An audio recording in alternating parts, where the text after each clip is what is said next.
whatever it takes to get you to try harder, read more, set your goals, and go for it. Here's the next attitude disease. Overcaution.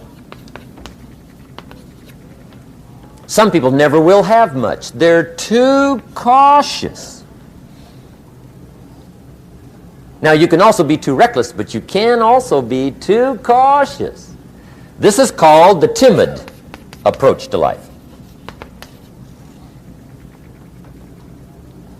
And my caution was always the risk. Risk used to drive me right up the wall. I used to say, what if this happens? It's called the language of the poor. What if this happens? And on top of that, if this was to happen, look at the fix I'd be in. I better not try. I could always ace myself out. Then I'll tell you what changed my whole life when I finally discovered it's all risky.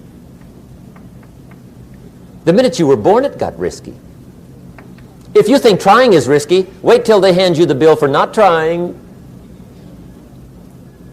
If you think investing is risky, wait till you get the tab for not investing. See, it's all risky. Getting married is risky. Having children is risky. Going into business is risky. Investing your money is risky. It's all risky. I'll tell you how risky life is. You're not going to get out alive. That's risky.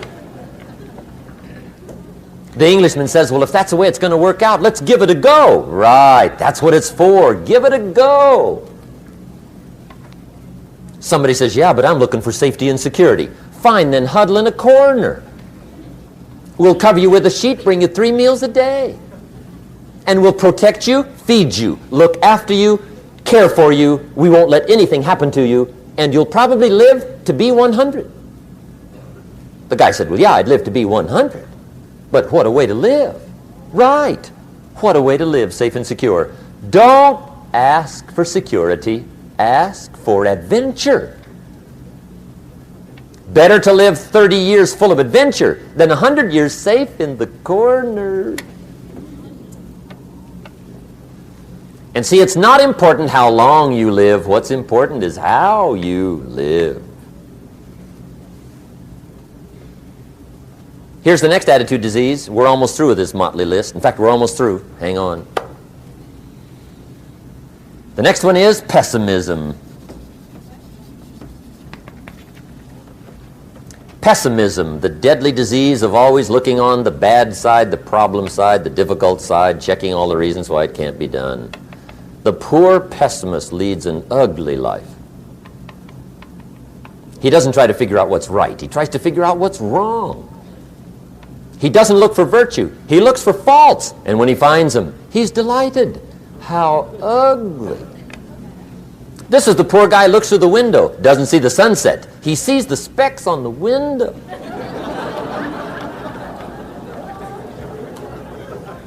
And this is the poor guy, right, who rushes up, takes such leave of his senses. This guy rushes up and he says, I've got 5 good reasons why it won't work. He's so dumb he doesn't know all you need's 1. He's got 5.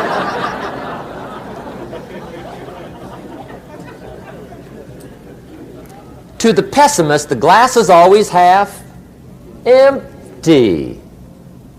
To the optimist, the glass is half full. Why would the same measure affect people 2 different ways? Answer, it all depends on how you look at it.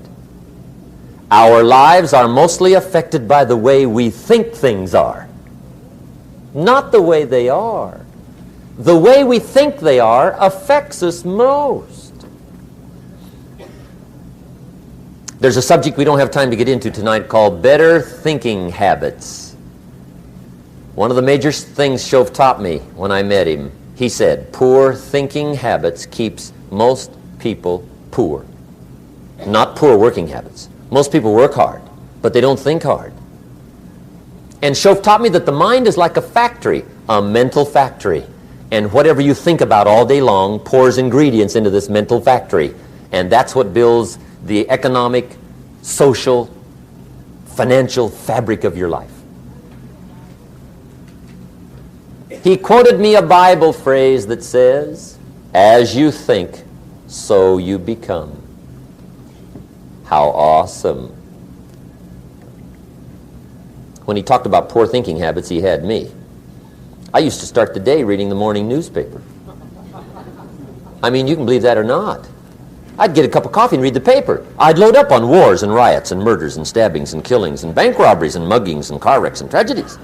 I'd even read the back pages. I seem to like that stuff for some weird reason. I'd load up on all that, and then I'd start the day. You can imagine the kind of days I used to have. You walk around on your financial knees. They call you economic peewee.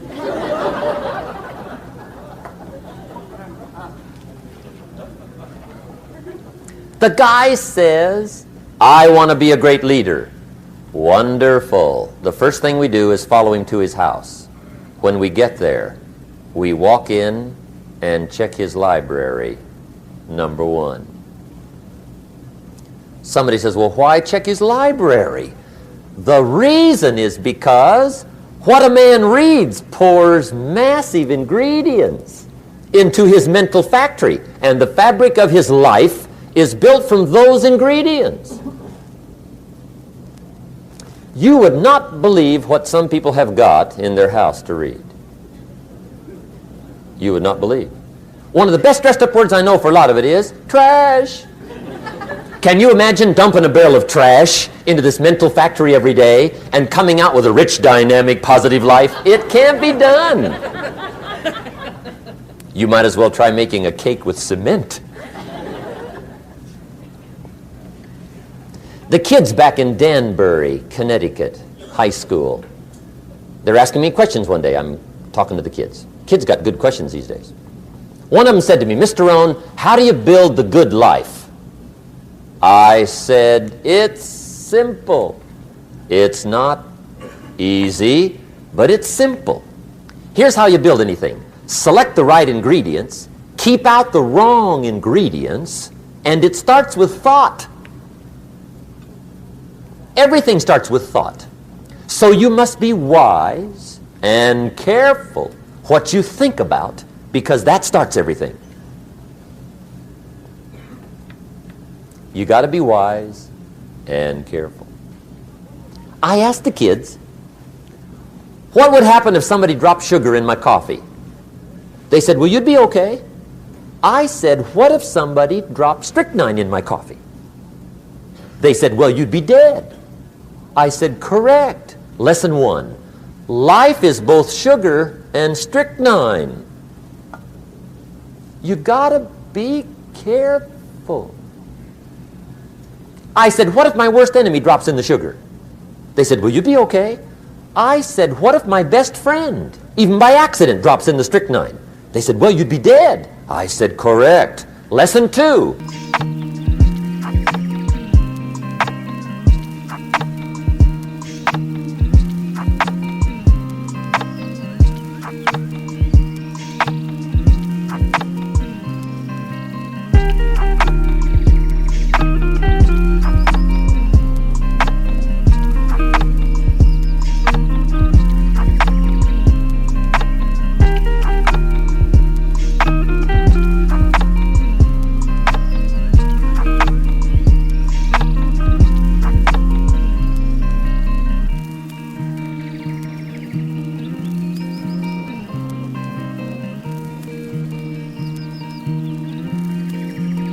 Watch your coffee.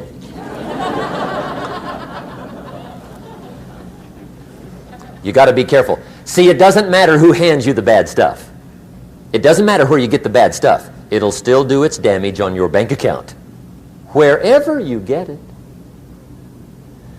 Mr. Schoaf gave me one of the greatest phrases when I first met him when he said, Jim, every day stand guard at the door of your mind. How important. Stand guard at the door of your mind.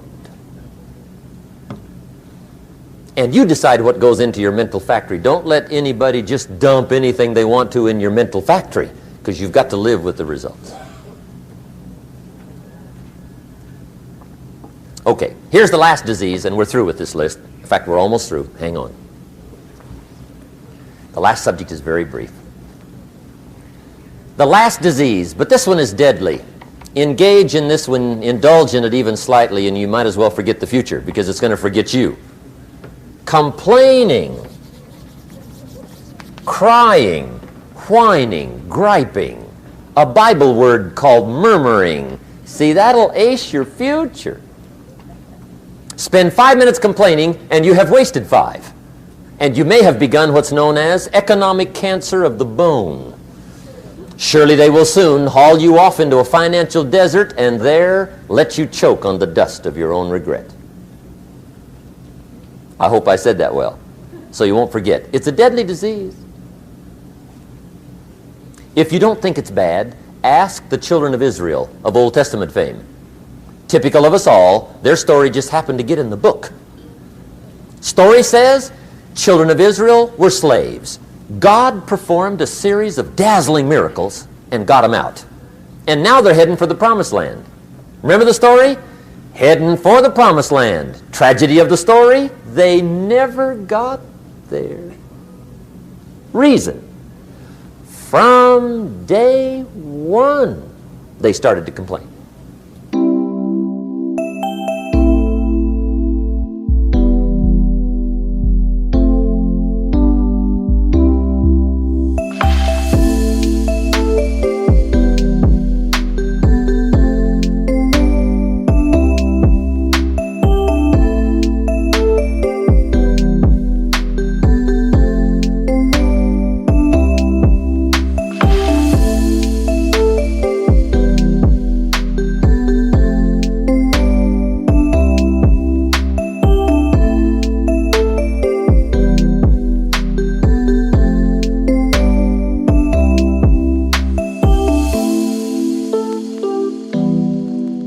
They griped about the water. They griped about the weather.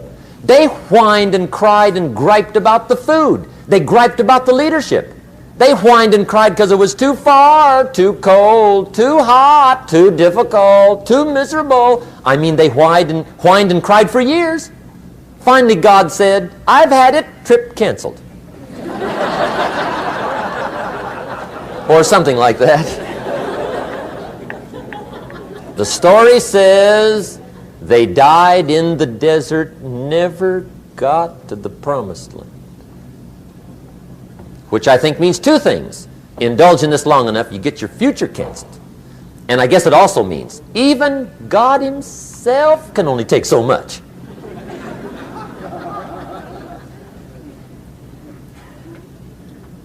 Okay. Just be on the lookout of the things that can destroy all the good you start. The war is on. And this evening, tomorrow, mentally, personally, socially, economically, you got to make sure you're winning the war. And this is part of it.